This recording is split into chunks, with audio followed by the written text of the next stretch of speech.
Yeah, my name is John Lamb. I'm based out of San Antonio, Texas, and I'm a senior manager for our GovTech and support divisions. So for me, the Mendix platform is really powerful for us as a tool because it allows me and our development team to work directly with the business client team. And that's really enabled by two specific things, in my opinion. It's the visual modeling, which is much like Microsoft Visio, and we can visually show our clients the logic that we built for them. I don't come from a coding background, but I can only imagine trying to have that conversation while talking through different lines of code. For us, it's nice and clear that way. And then number two is because we're able to make changes so fast with the low-code environment, we can also deploy to our acceptance environment very, very quickly. One thing that I don't think I fully appreciated until recently is that in other worlds, doing a deployment is not necessarily just a couple clicks of a button. So with Mendix, we're able to spin up a new version of the model in our acceptance environment or into our production environment very quickly. And it's really, it's within minutes of hanging up on a call with our client where we demoed something and they say, it looks good, we're ready for testing, and now it's deployed to the acceptance environment.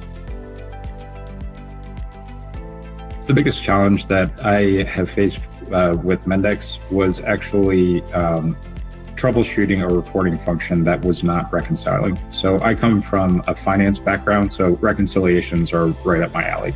I've done a million of them before, and it's not something that I'm afraid of. So when it came to this reconciliation, I was trying to troubleshoot a microflow built by someone else. And for those of you who haven't done it, stepping into someone else's microflow is kind of like stepping into their brain. You're figuring out how they thought about the problem and how they went about trying to solve it, which unfortunately we all think, and fortunately I guess, but we all think a little bit differently. So it was really a stretch for me to try to figure out how this was being approached originally, to wrap my mind around it, to understand it, because it was very complex logic and a lot of different data points. And then really the ultimate challenge was to find, okay, what are the handful of data points that are not following the logic that was set up by the original developer? And then once we found the problem, pretty easy tweak to do it, and we had a really robust solution afterwards. But yeah, it's I think always a challenge to step into someone else's brain and to try and follow it all the way through. Once you get to the actual problem and you really have identified that like micro problem, like the one thing that doesn't quite fit in the 1,000 other things, super easy to fix. But it was really challenging to figure out how to approach it in a way that could narrow it down so that I just got to that one final data point to pick out the needle in this field of haystacks. For me, this one's very personal to me because it's for the city of San Antonio. So the project stemmed from Edward Gonzalez, who was the assistant director of the Department of Human Services when we built a utility assistance project. And when COVID started, they went from getting 60 applications or so a week to having a backlog of 1,000 within a matter of a couple of weeks. So they realized they wouldn't be able to take paper applications. So myself and Michael, our CEO, were able to rework the utility assistance intake to suit it for housing. And thus our kind of like housing assistance app was born and happened in just a couple of weeks. So building that program for them to enable the city to intake applications was a real point of pride for me. It ended up leading to over 100,000 applications intake, and I think about $200 million of assistance overall. On top of that, their team went from 8 full-time employees to at the peak over 150. So we were working with the team to help them really figure out all of the different problems that came along with that at scale. So they were not only having to figure out the system, but also having to train people on how to review applications, how to track progress, what they needed to track, how to QA things. It was a lot to take on. So there was a lot of pride for me in not just building a solution, but helping consult with them to solve the problems that they were facing. So I'm a lead for our GovTech practice, and Right now, we've got a couple of upcoming projects that I can't totally talk about because the ink is not quite dry on them yet, but they are going to be around transportation assistance and enablement. And in the interim, I'm helping to support our existing clients within our GovTech space. So for my aha moment on Mendix, so I didn't come from a coding background. So I didn't really come into the world of Mendix with specific expectations on like, this is how long a project should take to build, or this is how hard this thing is, or wow, it's so easy. It was kind of like, oh, this is how you build it. Cool, great. So that's just how it was for Mendix. So for me, the aha moment, I think, kind of came a little bit later through conversation with our CTO, Mark, when he related a story. Like I had heard about things being 6 to 10 times faster in Mendix, but when he described one of the projects that he had previously worked on, and I was asking him questions like, hey, how long did it take you to deliver this app or that app?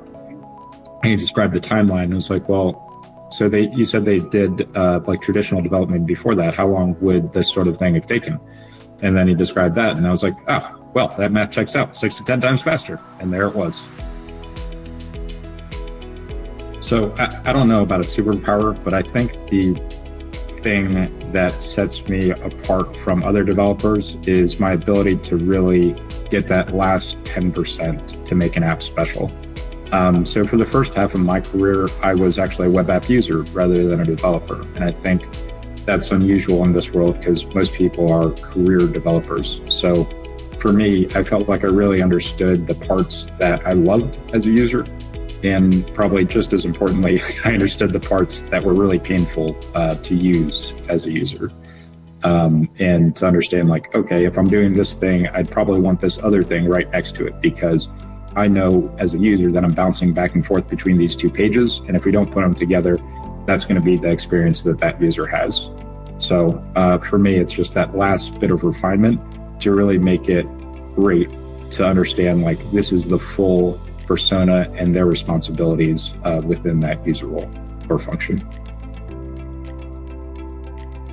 The piece of advice that I would give a person is not just to seek feedback, but to think about the way that you're seeking feedback and to look at it as you and the person you're asking feedback from, as you and them versus the problem, not you versus the person who you're getting feedback from.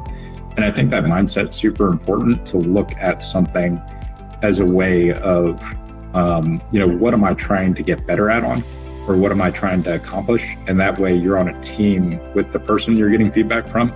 And I think that really helps put the objective as the thing you're trying to accomplish. And I think with a good mindset and having humility to come into the problem and understanding that you don't know everything and that having a different perspective to collaborate with can be incredibly helpful. I think that mindset really allows, 1 plus 1 to add up to more than 2. So if I was not a Mendix expert, what would my career be? One gap that I see in the marketplace is that there's not a fast casual Indian food restaurant. So I'd like to think that if I were not a Mendix expert, I would take an entrepreneurial path and try and fill that gap. So think an Indian food Chipotle restaurant.